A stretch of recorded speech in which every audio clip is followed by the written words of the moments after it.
And once we have that data set, once we have either the model scan or the impression or the digitized intraoral scan, and we combine it with the CBCT, we then can go ahead and plan. And we can plan with a surgical guide, as I was used to many years for doing, and I still do employ surgical guides. There are some situations where I do want to have some surgical guides, but we can also plan on going virtually in some of these cases and using some dynamic guidance.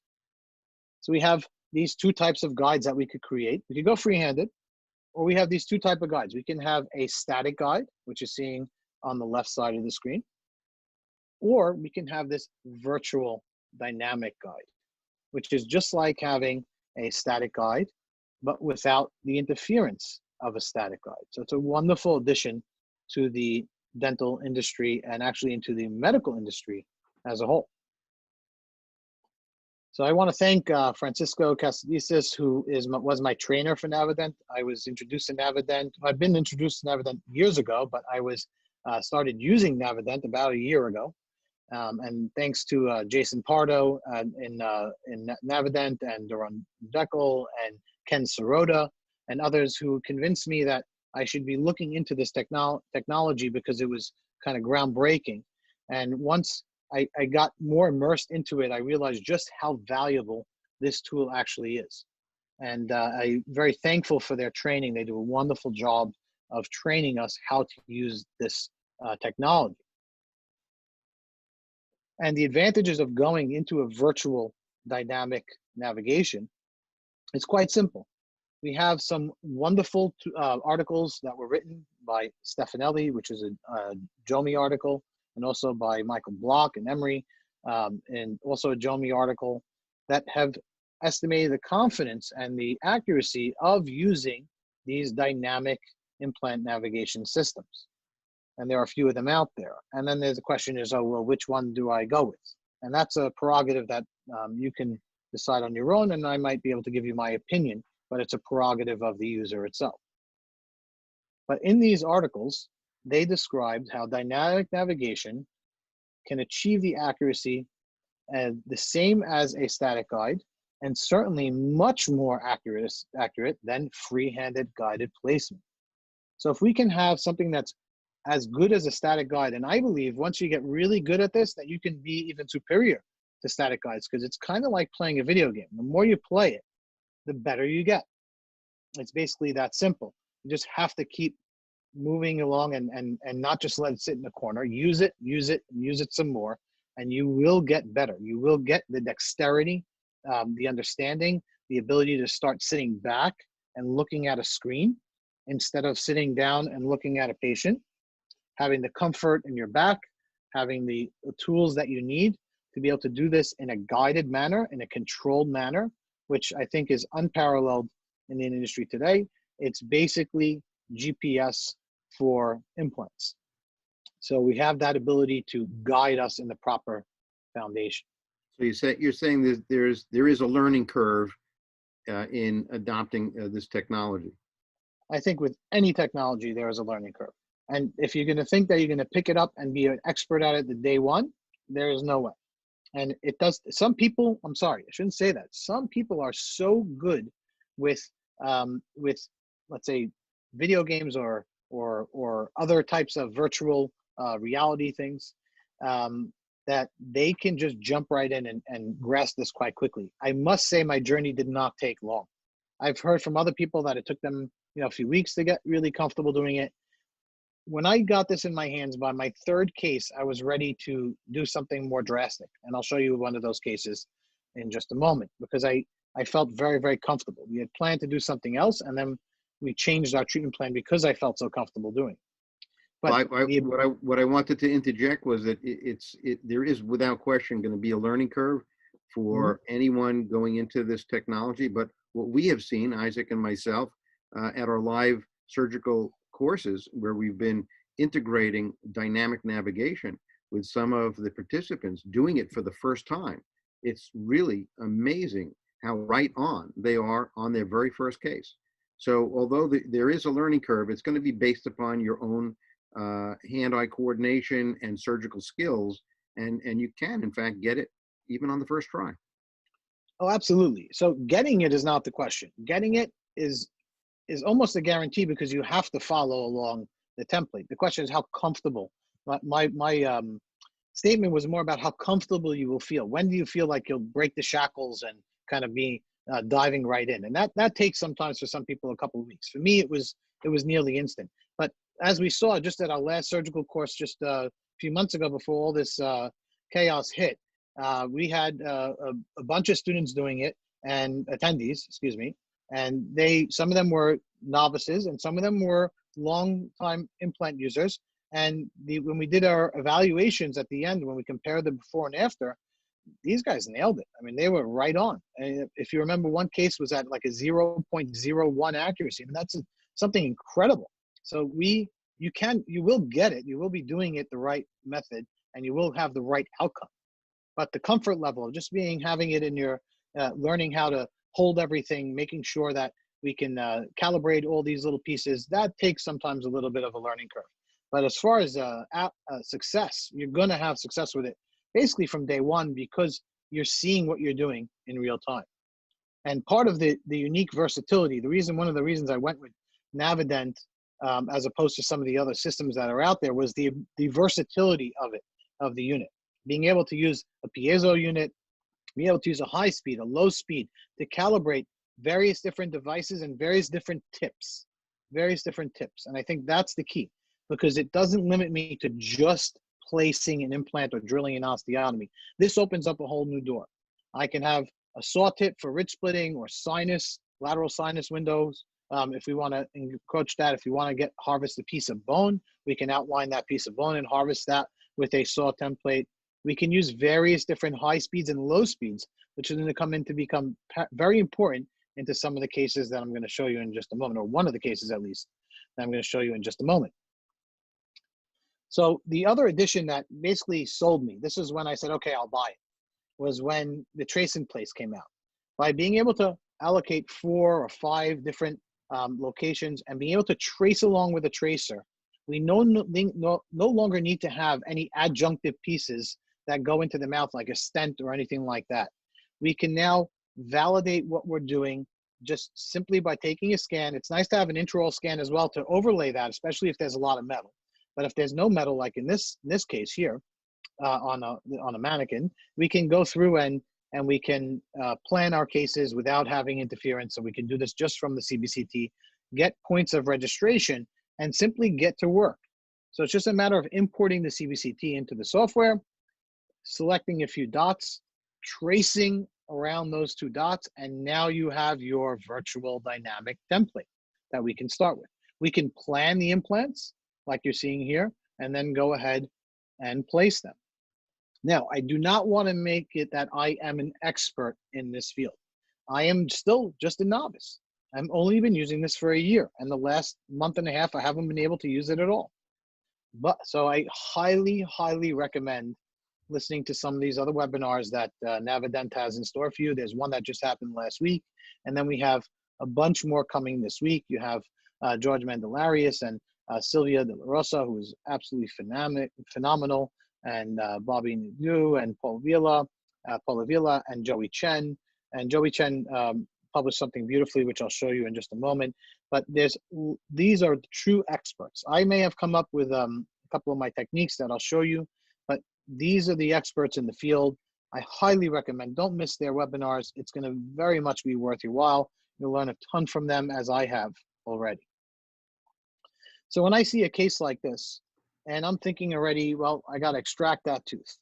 Now, it's not possible for me to save it. It's not restorable. And you can see actually the zenith line is quite off, but I do want to try to save this. I was going to originally extract this tooth, and then I thought about perhaps doing this partial extraction therapy technique in this case. So instead of extracting the entire tooth, I'm only going to extract part of that tooth. And I want to give a quick shout out to Joey Chen, who published in the Journal of Oral Implantology, Navigation System and Socket Shield in October of 2019. It's a great article, highly recommend reading it. But in this article, he shows and discusses both the implant planning, and if you notice here, he's planning a little miniature implant so he can find the apex, which is, this article didn't come out when I was performing that other case yet.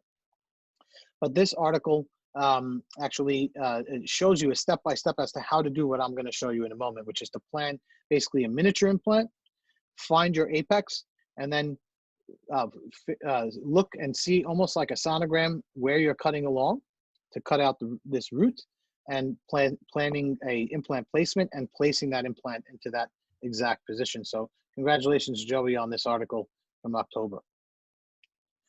So on that same case, we're going to pick 5 new locations.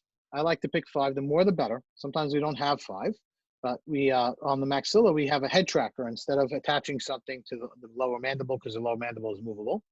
So I was able to do 5 quite easily.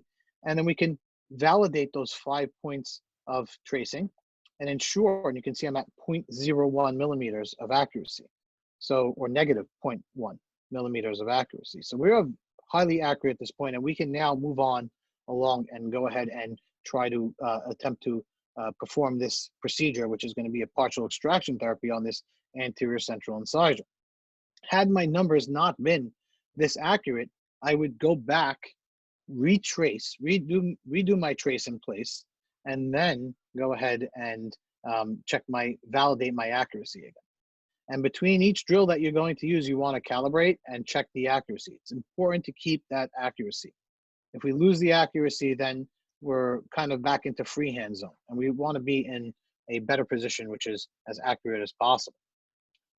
So we used, in this case, for this partial extraction therapy, the root membrane kit available from Megagen, which was developed by my dear friend Mitziadis and others.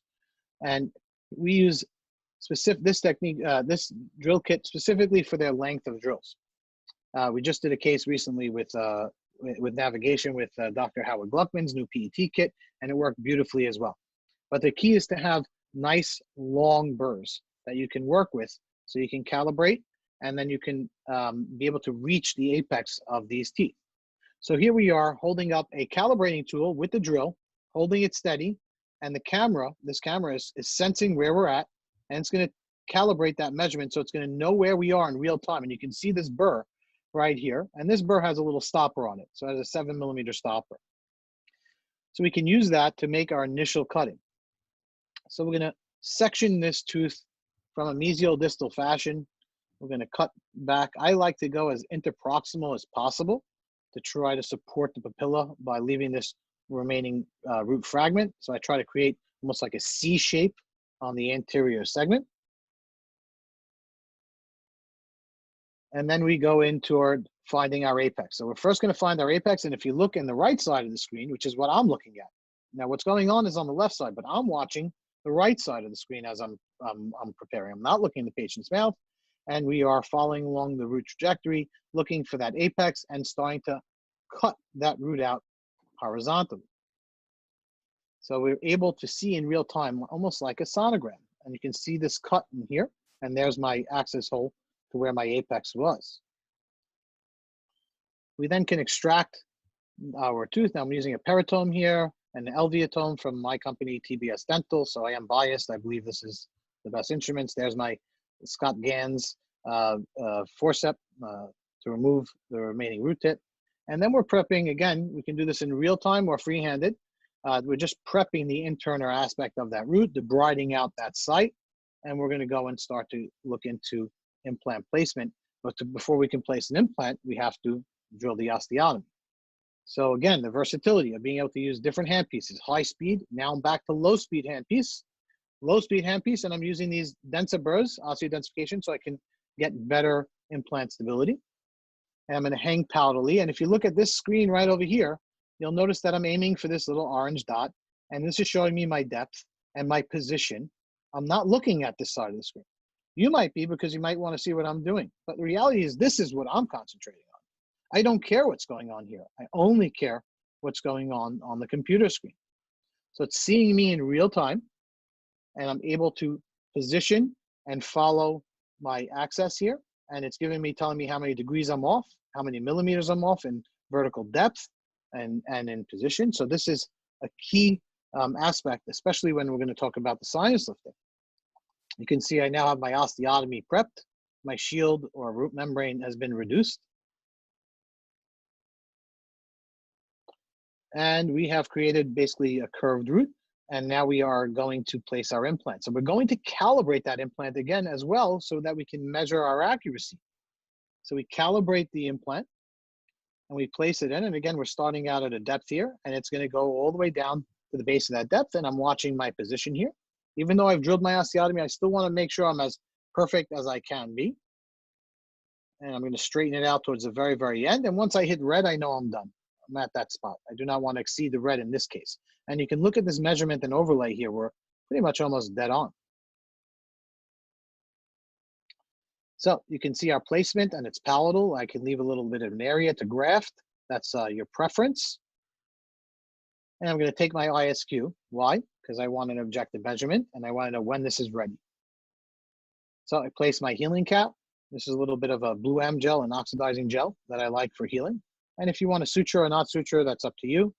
But in this case, we didn't use any graft material other than that Novabone material. When I'm completed, I can then take another CBCT scan, and I can export the data into the import the data into the Evalu navigation software. How do you know that a company is standing behind this product? When they give you a software to be able to evaluate the quality of what you're doing.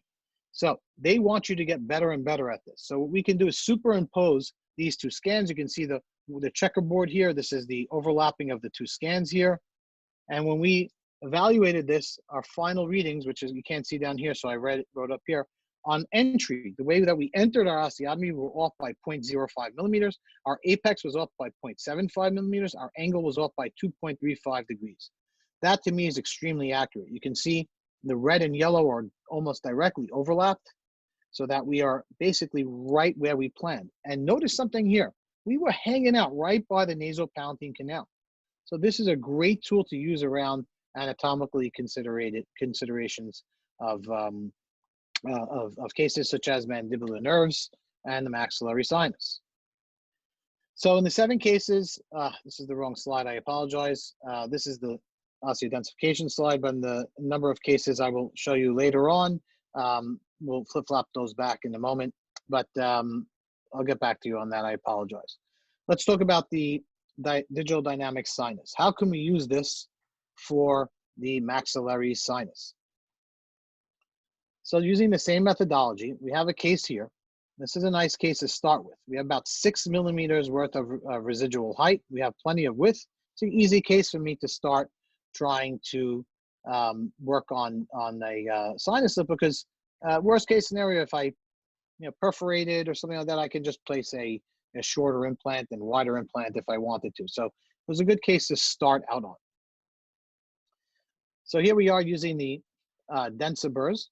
We've used the pilot burn forward first, and then after that, we're drilling in reverse at 1,000 RPM or 1,200 RPM, but your choice. But we want to stay 1 millimeter short of the sinus floor. And this here, this is what I'm looking at. I'm looking at my planned implant short of the sinus, short of the membrane, and you notice that I stopped 1.1 millimeters short of the sinus.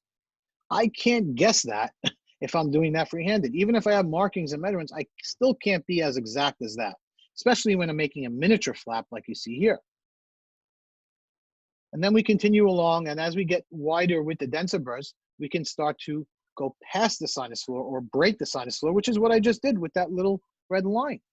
I just broke through. I know I broke through, so I can pull my drill out, which I just cannot know unless I have the tactile feel where I perforated through. I won't know. So here I can actually measure to the 10th of the millimeter of when I break through that sinus floor. And I can take an x-ray to confirm. And then I can start adding my bone graft material. And this is another reason why I love using the Novabone material, because it fits so nicely inside. And now I'm going to purposely pass with the Novabone past the sinus floor, so you'll see me go red. And I want that hydrodynamic lift to help continue to push that bone graft material further up along. I then calibrate my implant. And I'm going to place that in, and I'm going to add more bone and then place my implant. So I add a little bit more. I place my implant, and now if you notice on the screen, look how far past I'm passing. I'm going to pass way past. The implant is going way past. It's going to go a little bit further than that. Unfortunately, the video got cut off there, but it goes further than that so that we pass more like 3 millimeters past the sinus floor. We're going to measure our torque. You can see on the x-ray we passed and we have a nice volume of bone graft over there. We're taking our ISQ so we know when this is ready.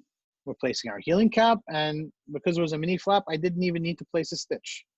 So no sutures on this case. Again, being able to evaluate how you're doing. You can do this with each case. We keep going through it. And we evaluate it through the EvaluNav software. And if you see, here's my planned implant, which is short of the sinus.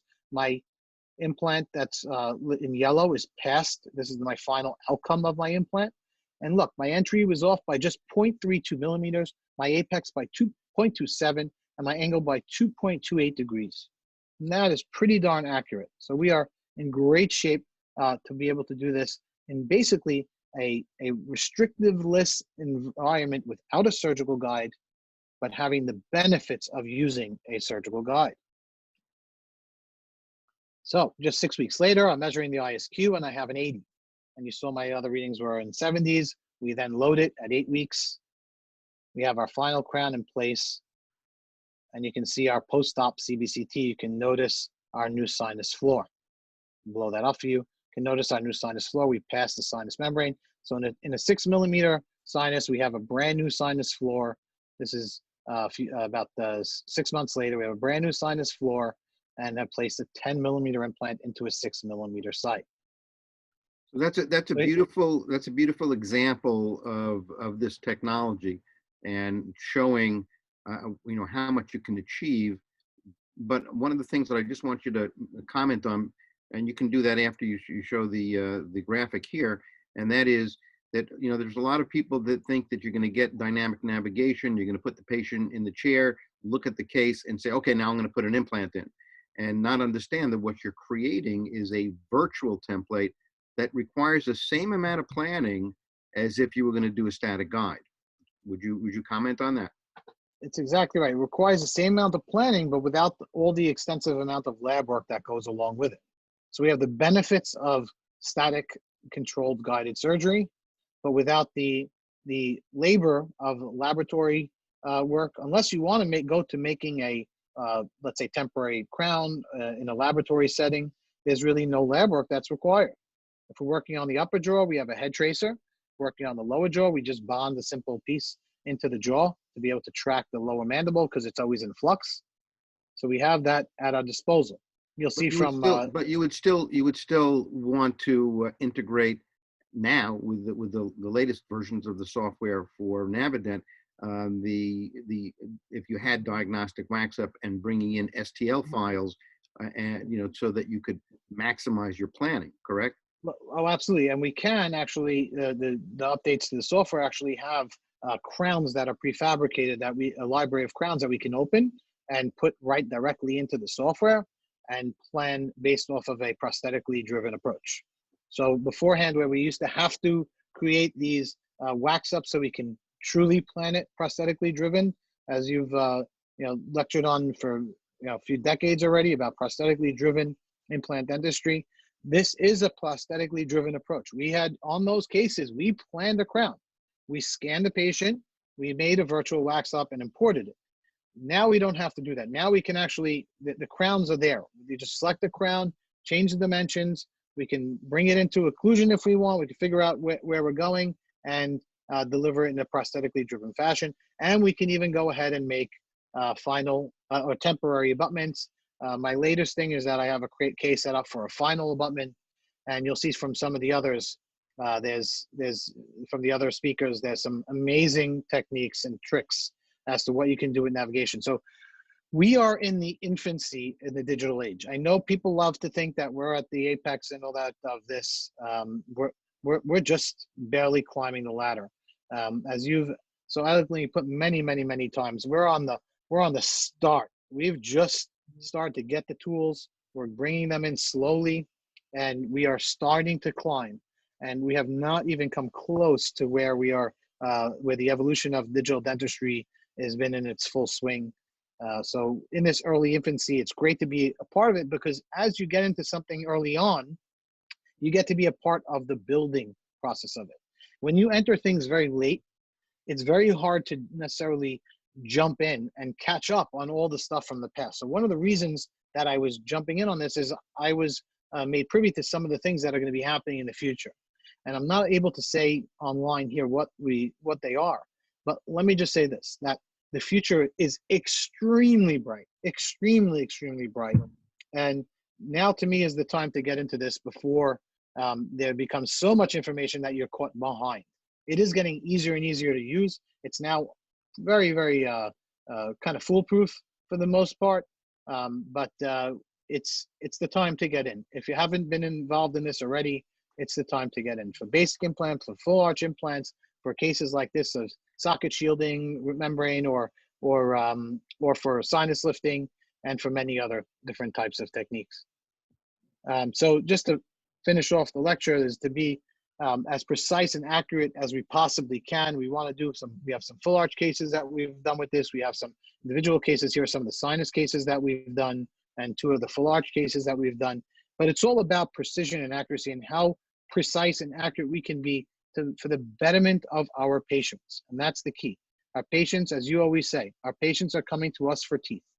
How we're going to deliver them is up to us. So we have to look at the best manner to which we can deliver that. Sometimes that may be a static guide, and sometimes that may be free-handed for all that matters, because the patient needs an implant that day.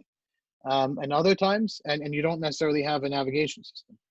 And other times it's going to be using virtual navigation. So I would say that, that most of my implants are being placed by navigation, and I hope in the near future I'm going to be placing all my implants under navigation, not just the 75% or so that I'm doing now, as we keep expanding upon these and get even finalize more protocols for some of these full arch cases.